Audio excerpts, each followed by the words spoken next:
الحمدللہ وکفا وسلام علی عبادہ الذین اصطفیٰ اما بعد۔ اللہ تعالیٰ کا طریقہ ہے کہ اس نے اس دنیا کو کچھ قواعد اور ضوابط کے مطابق چلایا ہے، اور قاعدے اور ضابطے میں جب فرق آتا ہے اور اللہ کا کام اس قانون کے خلاف ہوتا ہے تو اللہ کی قدرت کو ثابت کرتا ہے۔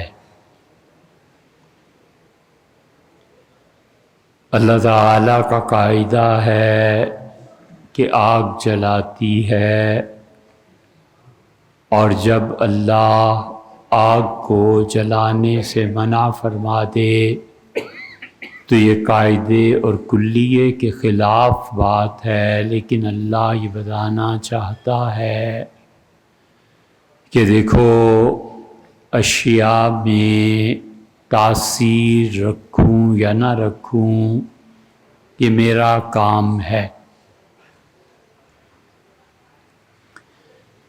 ایک بہت باریک مسئلہ ہے جو خاص طور پہ ڈاکٹرز کو جاننا چاہیے۔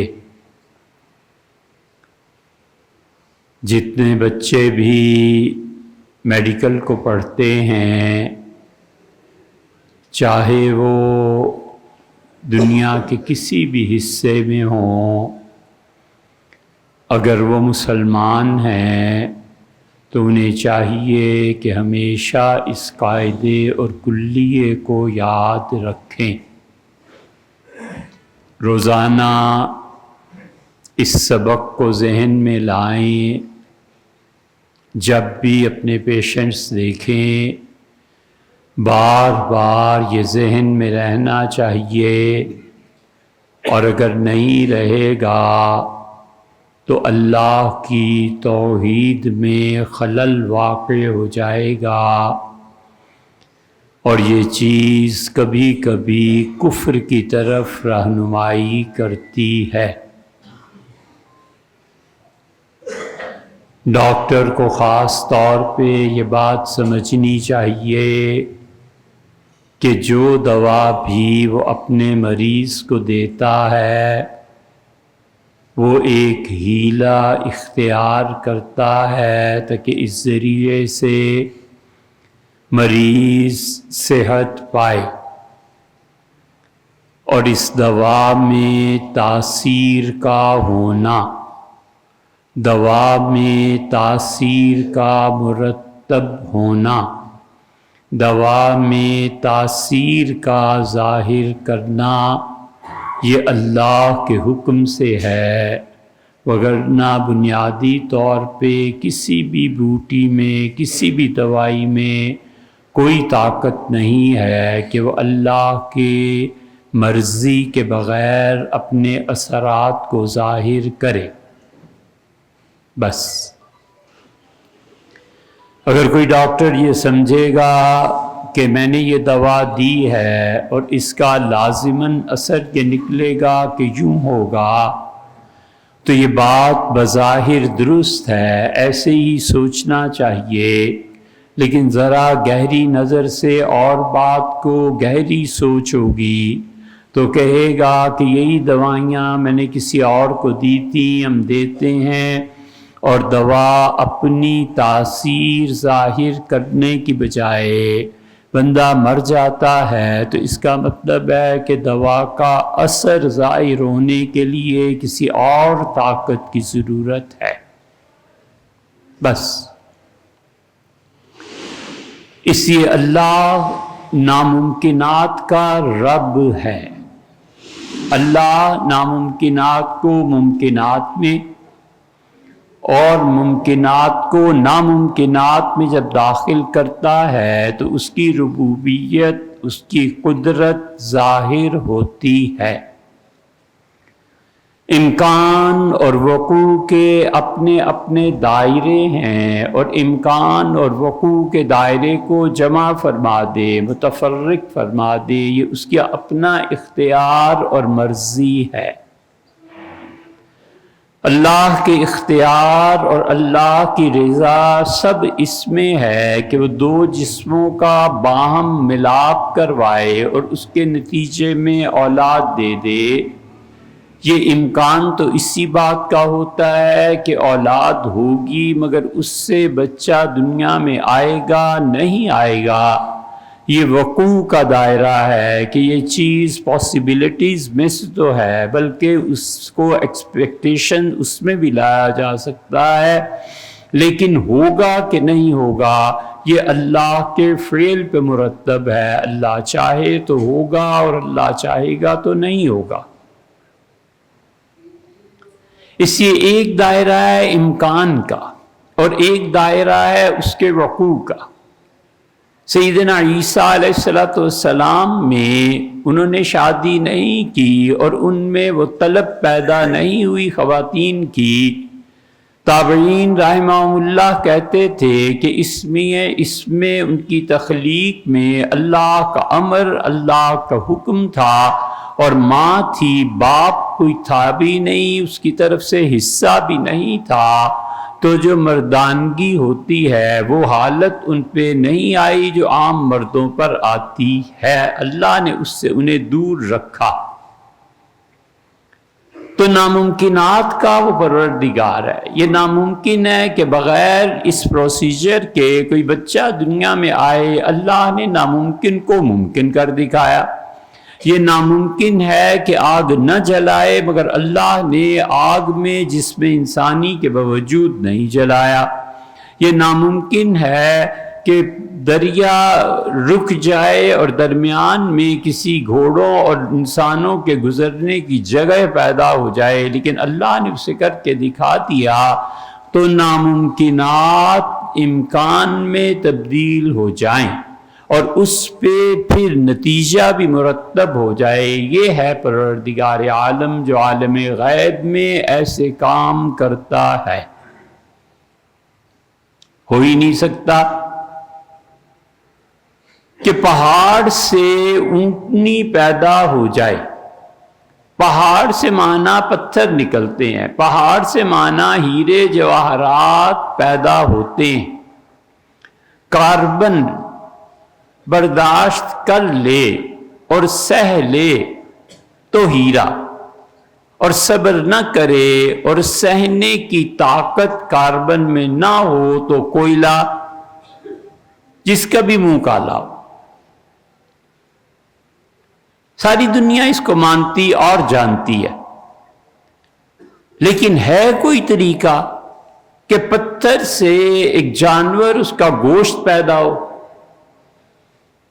اور جبکہ قوم کہے کہ لے آؤ اس عذاب کو جو تم ہمیں دھمکیاں دیتے ہو، اور وہ اونٹنی پہاڑ سے برآمد ہو جائے اور وہ کہے کہ ناقۃ اللہ، یہ اللہ نے خاص طور پہ تمہارے مطالبے میں اسے پہاڑ کے پتھر سے پیدا کر دیا ہے، اور اگر تم اس کو کچھ کہو گے تو یقیناً تم پہ خدا کا عذاب آئے گا۔ اور وہی ہوا جو کچھ کہ انہوں نے فرمایا تھا۔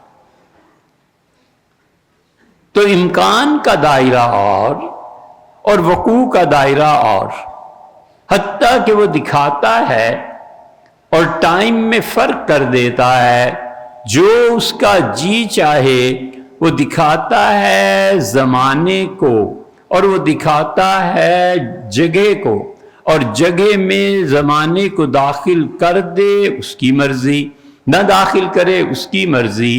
تو زمان و مکان کے اپنے اپنے دائرے ہوتے ہیں، اس لیے اصل معرفت خدا بندی اس انسان کو حاصل ہوتی ہے جو اللہ کی ان باتوں کو، ان حرکات کو سمجھتا ہے کہ اللہ کے ہاں امکان اور وقوع دو مختلف چیزیں ہیں، اور اللہ تعالیٰ کے ہاں جب وہ چاہے جس کو چاہے اٹھائے اور جس کو چاہے گرا دے، یہ سب اس کے اختیارات میں ہے، چنانچہ وہ ناممکنات کا پروردگار ہے۔ اس لیے جس قدر بھی معرفت بڑھتی ہے اختیارات کم ہو جاتے ہیں، جس قدر معرفت غالب آتی ہے انسان اپنے اختیار کو خود سمیٹ لیتا ہے۔ اس مسئلے کو بہت زیادہ نزاکت کے ساتھ حضرت پیر مہر علی شاہ صاحب رحمۃ اللہ علیہ جو گولڑا میں تھے انہوں نے بیان کیا ہے اور کمال بیان کیا ہے۔ ہمارے یہاں جتنے اختلافات دیوبندی اور بریلوی حضرات کے پائے جاتے ہیں ان میں ایک معرکۃ الآراء مسئلہ یہ ہے، ایک پورا گروہ یہ کہتا ہے کہ اولیاء اللہ کو حتیٰ کہ حضور اقدس صلی اللہ علیہ وسلم کو یہ اختیار دیا گیا کہ کائنات میں وہ جو چاہیں سو کریں، جس کو جی چاہے اولیاء اللہ بیٹا عنایت فرما دیں، جس کو جی چاہے اس کے مال میں برکت ہو جائے، جس کا جی چاہے، یہ ساری چیزیں اولیاء اللہ کے اور انبیاء علیہ السلام کے اختیار میں ہیں۔ اور جو دوسرا مکتبہ فکر ہے وہ اس کی کلیتاً نفی کرتے ہیں، اور اہل حدیث حضرات تو بالکل ہی نفی کرتے ہیں، وہابی حضرات تو بالکل اس کے قریب نہیں پٹکنے دیتے، جبکہ اہل تشیع وہ بہت بلند ہو گئے۔ اس ساری گھمبیر صورتحال میں حضرت نے ایک لفظ ارشاد فرمایا، ایک آدمی آیا، اس کا مقدمہ تھا اور اس نے کہا حضرت فیصلہ میرے حق میں ہونا چاہیے۔ اللہ تعالیٰ اولیاء اللہ کو اتنے اختیارات دیتا ہے کہ وہ جب چاہے اور جو چاہے کر لیتے ہیں، جب چاہے یعنی جس زمانے میں بھی چاہے، اور اللہ ان کو اتنا اختیار دے دیتا ہے کہ جو چاہیں کر دیتے ہیں، مرد کا عورت اور عورت کا مرد ہو جانا، بچے کی پیدائش میں تغیر واقع ہو جانا، وغیرہ وغیرہ بہت سی چیزیں۔ تو حضرت میرا مقدمہ ہے اور اس مقدمے میں مجھے جیتنا ہے، آپ یقیناً اولیاء کرام میں سے ہیں اور آپ میرا کچھ کریں۔ حضرت پیر صاحب رحمۃ اللہ علیہ نے اسے سمجھایا اور بہت عمدہ، علم کی سطح بلند ہونی چاہیے۔ علم کی سطح جتنی بلند ہو جاتی ہے آدمی اتنے ہی عقیدے کی گنجلک چیزوں کو کھول لیتا ہے، اطمینان ہو جاتا ہے کہ علم اسے سکھا دیتا ہے کہ یہ چیز ایسے ہے۔ اور یاد رکھو علم پہ کوئی اجارہ کسی کا نہیں ہے، علم کے بعد اللہ قیادت دیتا ہے۔ علم کافر کا بڑھ جائے قیادت اسے مل جاتی۔ یہ بھول بھلیاں ہیں کہ پڑھو نہیں، کچھ نہیں کرو، محنت نہیں کرو، کتابوں کے نام سے نیند آنا شروع ہو جائے اور تعلیم کے نام سے پریشانیاں شروع ہو جائیں اور پھر قیادت بھی مل جائے۔ کیوں؟ وجہ اتنی یہ تعلیم قیادت کو لانے والی ہے کہ حضرت رسالت پناہ صلی اللہ علیہ وسلم کا انتقال ہوا تھا 11 ہجری میں، اور صرف رسول اللہ صلی اللہ علیہ وسلم کے انتقال کے 68 برس کے بعد، جبکہ چائنا دنیا بھر کو کاغذ سپلائی کر رہا تھا، کاغذ تھوڑا پڑ گیا، بنو امیہ نے کاغذ بے تحاشا منگوانا شروع کیا اور کوئی پتہ نہیں کیسے یہ انقلاب آ گیا وہ 68 ایئرز میں کہ مکہ میں خود کاغذ بنانے کا کارخانہ لگانا پڑ گیا۔ اتنی ڈیمانڈ، اتنی کہ چائنا اسے پورا نہیں کر سکا، حتیٰ کہ تابعین اور صحابہ رضی اللہ عنہ کے بالکل آخری دور میں گویا کہ مسلمان جب کاغذ بنانے لگے تو انہوں نے بعض کاغذات پہ جنہیں نے خود دیکھ کر لکھا کہ اس کاغذ کی عمر 1000 سال ہے، اور مسودہ جب ہم نے دیکھا مخطوطات دنیا میں جہاں بھی پائے جاتے ہیں، انگلینڈ میں، شام میں، مصر میں، تو اس میں ایک کیڑے نے چھوٹے چھوٹے سوراخ کر دیے تھے، بعض جگہ سے حرف کٹ بھی گئے تھے، لیکن وہ 1000 سال کی گارنٹی دے کے گئے تھے، ہم نے دیکھا ہی اسے 1200-1300 سال کے بعد۔ اتنا تابناک کاغذ، بچوں کے لیے الگ، وہ بچوں کے لیے الگ کاغذ جب ہم نے دیکھا تو اس میں اتنی چمک تھی کہ بچے کو اپنا چہرہ نظر آتا تھا۔ تو ٹیچر جو پڑھاتا تھا وہ کہتا تھا اس اپنی پیشانی پہ لکھو کہ فاتح، تم دنیا کی مشکلات کو فتح کرنے والے ہو، کھولنے والے ہو، مشکلات کو حل کرنے والے ہو۔ اچھا اپنے ہونٹوں پہ لکھو حسن کلام، یعنی جب بھی میں ہونٹوں سے بولوں گا میرا کلام وہ ہوگا۔ یہ اس طرح بچوں کو پڑھاتے رہے تو تعلیم نے قیادت دلوا دی۔ تعلیم تو پچھلے 300 سال سے ہوئی نہیں اور قیادت تمہیں ملے، کیوں بھئی؟ وجہ سوچے آدمی،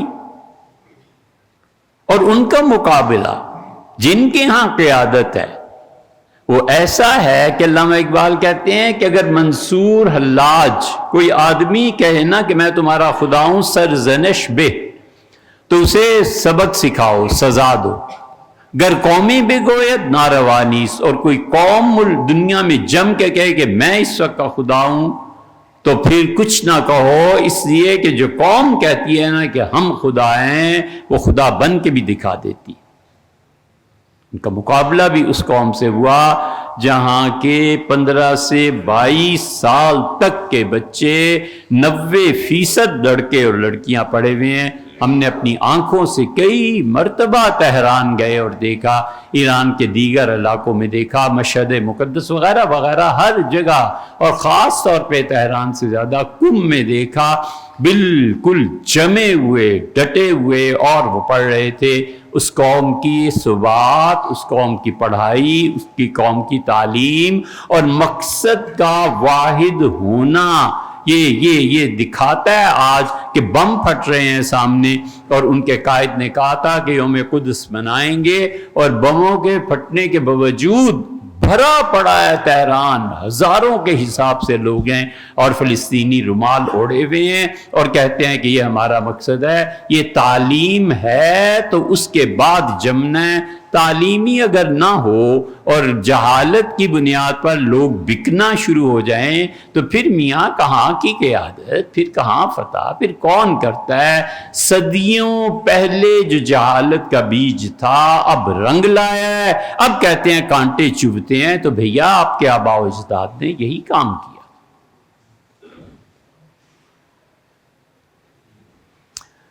حضرت گولڈوی رحمت اللہ علیہ نے ایک لفظ استعمال فرمایا، انہوں نے کہا یہ تم کہہ رہے ہو نا کہ اولیاء اللہ کو اتنا اختیار ہوتا ہے کہ جب چاہیں جو چاہیں کر دیں، یہ جملہ شریعت کے خلاف ہے، یہ جملہ تمہارا عقیدے میں خلل ڈالتا ہے، ایسے مت کہو۔ یہ اللہ کی صفت ہے، اللہ تعالی جب چاہتا ہے، جس وقت چاہتا ہے، جو چاہتا ہے، یہ صرف خدا کر سکتا ہے، خدا کے علاوہ کوئی نہیں کر سکتا۔ تنبیہ فرمائی، ڈانٹا کہ اللہ کی توحید میں کسی اور کو داخل کرنا ہے، ایسے مت کہو۔ اور پھر مسئلے کا حل کیا، فرمایا یہ جتنی چیزیں تم لوگ، اس کا مطلب یہ ہے، مفہوم حضرت رحمت اللہ کا یہ تھا کہ جتنی چیزیں تم اس طرح کی دیکھتے ہو یا سنتے ہو یا پڑھتے ہو، ہوتا یہ ہے کہ صرف ہمت ایک جگہ جم جاتا ہے۔ یہ ہے جملہ جس کو سمجھنے کے لیے 20 کتابیں چاہیے اور ڈھیروں خون، پانی اور پسینہ بن کے بہہ جائے، تب یہ جملہ سمجھ آتا ہے کہ انہوں نے فرمایا کہ صرف ہمت چاہیے۔ صرف ہمت تصوف کا ایک لفظ ہے، ایک ٹرم ہے، اور صرف ہمت کا مطلب یہ ہے کہ کوئی بھی آدمی پوری قوت اور کوشش سے، یہ ذرا مصنوعی ہے، اور آدمی قدرتی طور پہ مجبور ہو جائے کہ وہ ساری توجہ اس کی ایک طرف کو لگ جائے. یہ ہے صرف ہمت. ہمت سے کام ہوتے ہیں نا دنیا میں، اس کی تو تشریح نہیں کرنی. صرف ہمت، ہمت کو صرف کرنا، جیسے آپ بولتے ہیں پیسے کو صرف کرنا، جوانی کہاں صرف کر دی. تو صرف ہمت کا مطلب یہ ہے کہ انسان اپنی فکر، اپنی سوچ کی پوری قوت ایک جگہ پر مرتکز کر دیتا ہے. اس صرف ہمت میں اگر یہ خدا کی طرف سے ہو، مصنوعی نہ ہو، کبھی کبھی مصنوعی سے بھی کام اگرچہ چل جاتے ہیں، لیکن خدا کی طرف سے اگر صرف ہمت ہو جائے اور آدمی میں تقویٰ ہو بس، تو صرف ہمت سے وہ کام ہو جاتا ہے. موطا امام مالک میں آیا ہے، سیدنا عمر رضی اللہ عنہ ایک سے پوچھا کہ تم کہاں رہتے ہو؟ اس نے کہا مدینہ منورہ میں وہ فلاں جگہ وادی النار ہے نا، آگ کی وادی، جہاں بہت زیادہ لوگ آگ جلاتے ہیں اس میں. فرمایا اچھا، اس کے کس محلے میں؟ اس نے کہا ذات اللظہ، جہاں شعلے اٹھتے ہیں، بھڑکتے ہیں. انہوں نے فرمایا اس کی کس گلی میں؟ تو اس نے کہا جہاں انگارے ہوتے ہیں. تو سیدنا عمر رضی اللہ عنہ بے اختیار بولے اور فرمایا جا دیکھ کہیں تیرے گھر کو آگ تو نہیں لگ گئی. وہ 3 مرتبہ جو اسے آگ آگ آگ کہا، حضرت عمر رضی اللہ عنہ کی پوری توجہ آگ کی طرف لگ گئی. یہ ہے صرف ہمت. اور کہتا ہے میں گیا تو واقعی میرے گھر کو آگ لگی. یہ صرف ہمت ہے. اس صرف ہمت کو اللہ تعالی کبھی کبھی جس کام کو اس نے خود کرنا ہوتا ہے اپنے نیک بندوں کے دل میں ڈال دیتا ہے کہ اس کے لیے دعا مانگو، اس کی طرف توجہ کرو. تو وہ اللہ کے نیک بندے صرف ہمت پوری ادھر کر دیتے ہیں، وہ کام ہو جاتا ہے. جس کا کام ہو جاتا ہے وہ اپنا انتساب اس ولی اللہ کی طرف کرتا ہے، حالانکہ حقیقت میں اللہ نے کیا ہے اور اللہ ہی نے ان کے دل میں ڈالا کہ صرف ہمت ادھر کرو. آیا خیال میں؟ صرف ہمت سے کام بنتے ہیں، اور صرف ہمت سے اسرائیل ٹل جاتا ہے. وہ جو حضور صلی اللہ علیہ وسلم نے فرمایا نا کہ 17 آدمی ان کی تقدیر بدل گئی تھی، وہ صرف ہمت ہے اس میں سے بہت زیادہ، کہ اس کی موت آ گئی تھی اور فرشتے اس کی موت پہ تکرار کر رہے تھے، زندگی کے اور موت کے. انہوں نے کہا اللہ نے بھیجا ہے اور اس لڑکے نے اب مرنا ہی مرنا ہے. انہوں نے کہا نہ کرو، یہ نہیں مر سکتا، اللہ نے ہمیں بھیجا ہے، جاؤ اللہ سے پوچھ لو. وہ گئے اور اللہ نے فرمایا ہم نے اس کی زندگی بڑھا دی. حضور صلی اللہ علیہ وسلم اس کی والدہ کی پوری صرف ہمت اللہ نے ڈالی کہ اگر تو دعا کر دے ہم اسے بچا لیں گے. ماں کی ساری توجہ ایک اللہ کی طرف، دعا کی طرف، اور ایک اپنے بیٹے کی طرف لگ گئی. اللہ نے فرشتوں کو ہٹا دیا اور تقدیر بدل دی. یہ صرف ہمت ہے. اور یوں اب بھی ہوتا ہے، پہلے بھی ہوتا تھا. حضرت رسالت مآب صلی اللہ علیہ وسلم کی زندگی میں کئی واقعات ایسے ہیں. حضرت انس رضی اللہ عنہ جو رسول اللہ صلی اللہ علیہ وسلم کے خادم تھے، اور خادم بھی ایسے تھے کہ ان کی والدہ حاضر ہوئی اور کہا آپ سب کے لیے دعا کرتے ہیں، میرے بیٹے کے لیے نہیں کی. تو آپ نے فرمایا اچھا بھائی دعا مانگتے ہیں، اللہ تمہارے بیٹے کو رزق بھی بہت دے اور اللہ اس کی اولاد کو پھیلا دے. انس رضی اللہ عنہ نے یہ حدیث سنائی اور انہوں نے کہا میرے رزق کا تو حال یہ ہے کہ سخت سردی میں بھی کھجوریں پک جاتی ہیں اور سخت گرمی میں بھی کھجوریں پکتی ہیں، جبکہ مدینہ منورہ میں گرمی کے سوا کھجور نہیں پکتی. اور پھر اپنے کسی نواسی سے کہنے لگے کتنے ہو جن کا میں نے جنازہ پڑھا ہے؟ اس نے کہا 129 سے زیادہ پوتے پوتیاں نواسیاں یہ حضرت جنازہ پڑھا چکے ہیں اور پتہ نہیں ہمارا خاندان کہاں کہاں چلا گیا. پھر انس رضی اللہ عنہ نے کہا کہ رسول اللہ صلی اللہ علیہ وسلم نے فرمایا انس، حضرت انس رضی اللہ عنہ کو حضور صلی اللہ علیہ وسلم نے زندگی کے آخری سالوں میں بہت زیادہ محبت اور شفقت سے نوازا. جب گھوڑے سے گرنا ہو گیا تھا تو کمر میں چوٹ آ گئی تھی بہت شدید، 1 مہینہ حضور صلی اللہ علیہ وسلم چارپائی پہ نہیں اٹھ سکے. تو انس رضی اللہ عنہ حضور صلی اللہ علیہ وسلم کی کمر دباتے رہتے تھے. تو فرمایا انس قیامت میں میرے پاس آنا تو میں تمہیں اللہ کے پاس لے جاؤں گا. اور اللہ تعالیٰ کو یوں انس کا ہاتھ پکڑا اور فرمایا یوں تمہارا ہاتھ پکڑ کے اللہ سے کہوں گا کہ میرے ساتھ جنت میں بھیج دے. تو انہوں نے کہا آپ کہاں ہوں گے؟ تو آپ نے فرمایا جہاں امت کے اعمال تل رہے ہوں گے نا وہاں آ جانا. میں نے کہا اگر وہاں نہ ہوں تو فرمایا پروردگار عالم انصاف جہاں تجلیات یہ چیزیں ہوں گی وہاں آ جانا. میں نے کہا اگر وہاں بھی نہ ہو تو فرمایا حوض کوثر پہ آ جانا. میں نے کہا وہاں بھی نہ ہو، فرمایا نہیں 3 جگہوں میں کہیں ضرور مل جاؤں گا اور یوں تمہیں اللہ کے ہاں لے جاؤ. 2 عورتوں کی لڑائی ہوئی، ایک ان کی ہمشیر تھی ایک اور تھی، مکے مارے ایک دوسرے کو اور یہودی لڑکی کے دانت ٹوٹ گئے. انہوں نے کہا اس کے دانت بھی توڑیں گے. حضور صلی اللہ علیہ وسلم فیصلہ فرما دیا کہ دانتوں کے بدلے میں دانت، اور کہا انس تمہاری بہن نے اس فلاں یہودی عورت کو مارا ہے، دانت توڑ دیے ہیں، تمہاری بہن کے. انس رضی اللہ عنہ نے بے اختیار قسم کھائی، ان کا اللہ کی قسم میری بہن کے دانت نہیں توڑے جائیں گے. حضور صلی اللہ علیہ وسلم میں فیصلہ کر رہا ہوں تم قسم کھاتے. سب چپ ہو گئے. دن مقرر تھا، یہودی آئے، لڑکی آئی اور اسے کہا اللہ کے رسول میرا تو جو ہونا تھا سو ہو ہی گیا، کہیں رشتہ مراد یہ تھی کہ ہو ہی جائے گا، میں نہیں چاہتی کہ میری وجہ سے ایک اور بچی کے دانت ٹوٹ جائیں، ہمیں پیسے دے دیں. ہم نے معاف کیا. تو حضور صلی اللہ علیہ وسلم اللہ کے بعض دوست ایسے ہوتے ہیں جب قسم کھا لیں نا کسی بات پہ تو اللہ ان کی قسم کی لاج رکھ لیتا. یہ ہے صرف ہمت.